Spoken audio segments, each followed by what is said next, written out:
আরে আজকে তো টিচার্স ডে, দেখো আমি স্যারের জন্য আইফোন নিয়ে এসেছি, আর আমি স্মার্ট ওয়াচ এনেছি, আর আমি স্যারের জন্য বেল্ট এনেছি। আরে বাহ, কিন্তু রোহান তুই কি এনেছিস স্যারের জন্য? আরে বল না কি এনেছিস, আমি বলতে পারবো না। আরে এত গরিবের বাচ্চা আর কি আনবে, কোন সস্তা জিনিসই আনবে? সবাই এত দামি গিফট এনেছে আর আমি এত সস্তা। ধন্যবাদ বাচ্চারা। স্যার আমরা সবাই আপনার জন্য গিফট এনেছি। ঠিক আছে বাচ্চারা, এক এক করে চলে আসো। স্যার আমি আপনার জন্য স্মার্ট ওয়াচ এনেছি। ধন্যবাদ রাজু। Welcome sir. আর স্যার আমি আপনার জন্য আইফোন এনেছি। আরে বাহ, ধন্যবাদ তোমাকে। Welcome sir. আর স্যার আমি আপনার জন্য লেদারের বেল্ট এনেছি। ধন্যবাদ জিকু। স্যার রোহানও আপনার জন্য গিফট এনেছে, কিন্তু ও যাচ্ছে না। তাহলে রোহান তুমিও চলে এসো।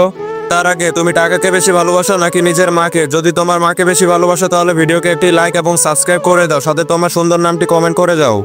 কি হয়েছে রোহান, তুমি আসতে যাচ্ছিলে না কেন? ওরা সবাই কত দামি দামি উপহার দিয়েছে আপনাকে, কিন্তু আমি এই সস্তা কলমটা এনেছি আপনার জন্য।